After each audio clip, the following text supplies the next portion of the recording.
Okay, now we can add in our waterfalls.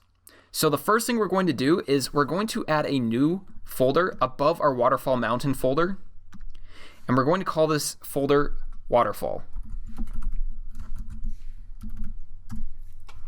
We can go ahead and close our waterfall mountain folder, and then we're going to add a new layer inside of our waterfall folder, and on this layer we're going to paint in the base for our waterfalls. So I'm going to select this blue color we have here and use that as my base to find my waterfall color. And so I'm going to come up pretty light, somewhere around there, and then I want to come more towards the blues. I think that should work well. So what we need to do now is we're just going to start painting in the shape of our waterfall. So our first waterfall is going to come over something like this, and then come splashing down.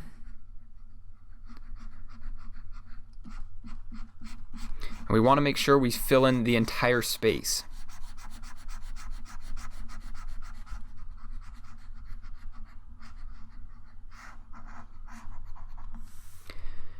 Next, let's add in our other waterfalls. So I want to have some waterfalls coming down these steps.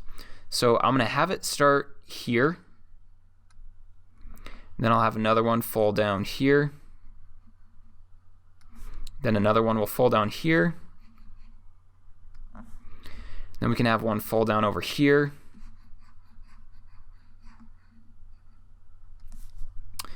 We can have one falling here. And another one here. Then I'll add one right there. And then one final one, whoops. One final one right here. Awesome. So how do we animate these waterfalls? Well, it's actually pretty simple. What we're going to do is we're going to add 4 layers above this layer. Then we're going to select all of our layers that we just created, and we're going to turn them into clipping masks. So we'll come up to layer and then come down to clipping masks. Then starting with layer 1, we can start painting in our waterfall. So I'm going to select my blue color, and I'm going to come up to almost a white. And what I'm going to do is I'm going to start painting in some of this flowing water. So starting at the top, it's going to be completely white and come down like so. And then what I'm going to do down here is I'm just going to start painting in basically zigzag stripes, like that. It's very easy, and it doesn't have to be perfect at all. Then we're going to do the same thing for our waterfalls over here. So starting at the top, we want to make sure that we have white.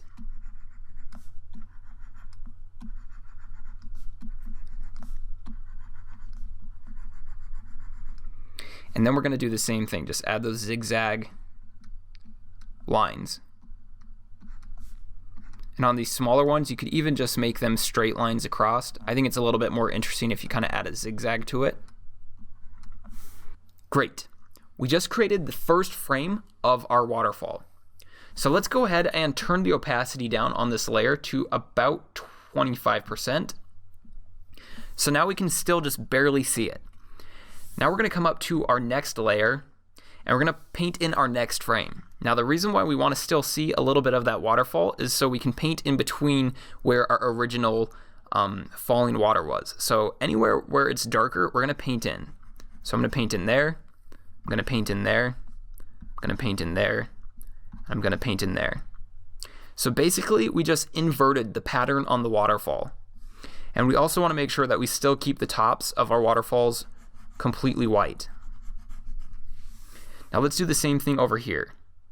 Let me turn up the opacity on our bottom layer real quick, just so you can see it a little bit better. So you can see I'm going to paint right into the top like so. So we get the top, and then we want to get this darker area and this darker area, and we want to leave the whiter area blank. Do it again on this one.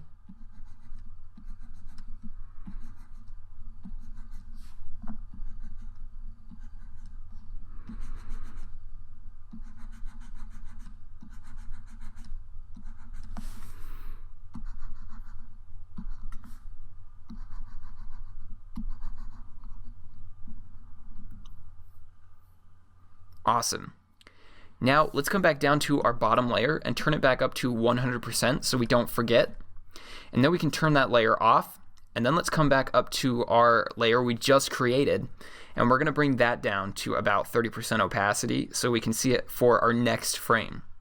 And what we're going to do is we're going to do the same thing on this third layer, and now we're going to paint in these dark areas. So basically it's going to switch back to what our first frame sort of looked like.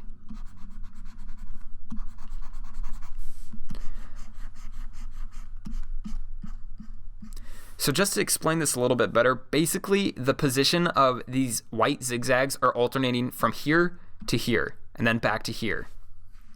And that's going to give us the illusion of running water. Don't forget to add the highlight to the top also.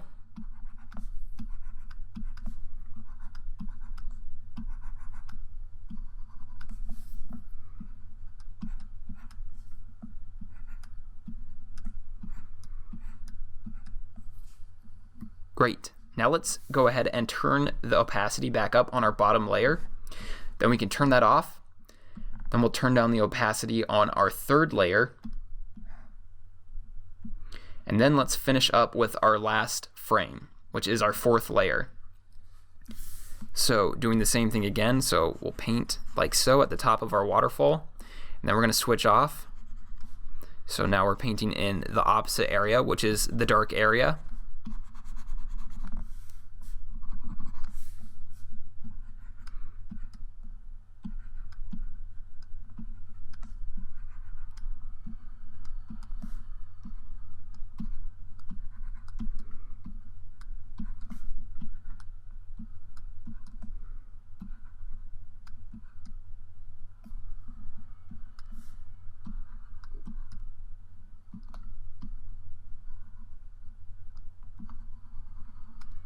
Great.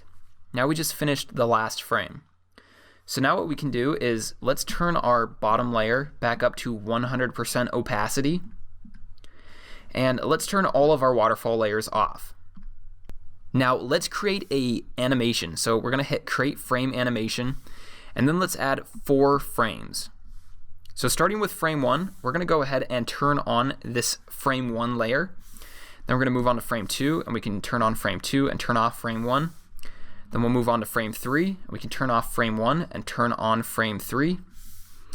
Then we'll come to frame 4. We can turn off our frame 1 and turn on our frame 4. So now if we run through that, you'll see it looks like our water is moving now.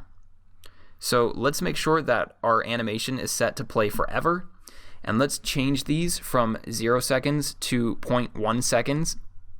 And now let's play that and see how it looks. Awesome. All right, let's zoom out and see how it looks from far away. Now let's turn on our foreground so we can see how that looks. But we want to make sure that we turn it on the first layer, so it'll be on for all of our layers. Now let's play that and see how it looks. Great, I think this looks pretty cool. Now if you'd like, you can go ahead and bring your character in to see how he looks with your background. So I'm going to do that now. And what we can do to see what our character looks like animated in our background is we can select all of our layers. I'm in my hover cycle animation right now, and I'm going to drag those over into my background.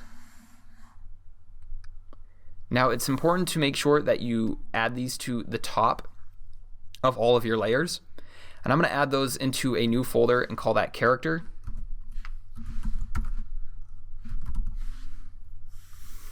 Then I'm going to come to my frame 1 and I'm going to go ahead and move him. The reason why I go to my frame 1 is because anything that's done to frame 1 will be done to all the frames.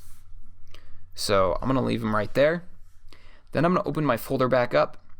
And what we're going to do is, starting on frame 1, we're going to turn on our frame 1 animation. Then we'll move to frame 2 and we can turn on our frame 2 and turn off frame 1. And we're just going to continue to do this for each frame. Alright, so now those are all on. Let's go ahead and play it and see how it looks. Awesome. So it almost looks like we're playing the game right now. That brings us to the end of this lecture. So in this lecture, you learned how to animate a waterfall, which is actually a pretty cool thing to do. You also learned how you can bring your character and his animation over into your background to see what it looks like. In the next lecture, I'm going to show you how to save this out into separate parts. So this foreground area is going to be a separate layer. This background is going to be a separate layer. And this mountain and skies are going to be a separate layer. And I'm also going to show you how to save this out with the animation. So thanks for watching, and I look forward to seeing you in the next lecture.